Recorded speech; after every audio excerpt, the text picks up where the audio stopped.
মাননীয় মুখ্যমন্ত্রী যে বলছেন উনি বলছেন যে পালিয়ে যাচ্ছিলেন, ওখান থেকে ধরা হয়েছে এয়ারপোর্ট থেকে।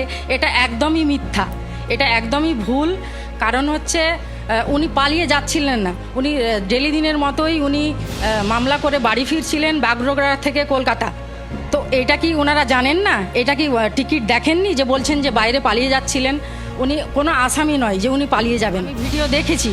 উনি উস্কানিমূলক বক্তব্য কেন দিবেন?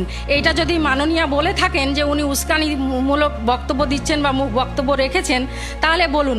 ওনার তো ওনার নিজের এমএলএ যিনি সাবিনা ইয়াসমিন, উনিও তো ওই বিক্ষোভ সভায় গিয়েছিলেন, উনিও তো প্রোটেস্ট করতে গিয়েছিলেন। তাহলে তাকে গ্রেপ্তার করা হচ্ছে না, মোফাক্কেরুল ইসলামকে কেন গ্রেপ্তার করা হবে?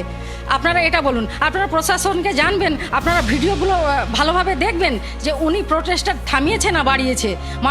মানুষের উপকার করা যদি এইভাবে মানুষের কাল হয়ে দাঁড়ায়, তাহলে আর কি নেক্সটে কোনো দিন মনে হচ্ছে আপনাদের যে কেউ কাউরি হয়ে দাঁড়াবে? কোনো আসামি নয়, কোনো পলাতক আসামি নয়। উনি একজন আইনের লোক। উনি জনসাধারণের স্বার্থে গিয়েছিলেন এবং উনি প্রশাসনেরও হেল্প করেছেন এবং মহামান্য জাজদেরকে ছাড়ানোর জন্য হেল্প করেছেন। এর থেকে বেশি আমি কিছু বলবো না। বাগডোগরা থেকে কাজ সেরে উনি কলকাতায় ফিরছিলেন। পালিয়ে কেন যাবেন? উনি কি আসামি?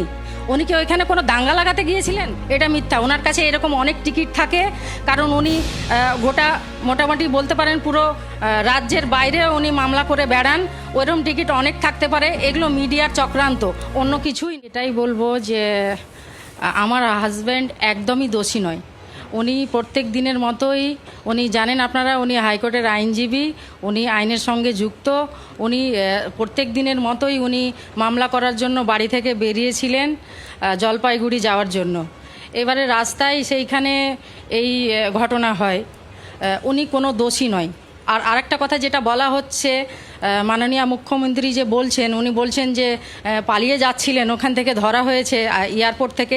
এটা একদমই মিথ্যা, এটা একদমই ভুল। কারণ হচ্ছে উনি পালিয়ে যাচ্ছিলেন না, উনি ডেলি দিনের মতোই উনি মামলা করে বাড়ি ফিরছিলেন বাগডোগরা থেকে কলকাতা।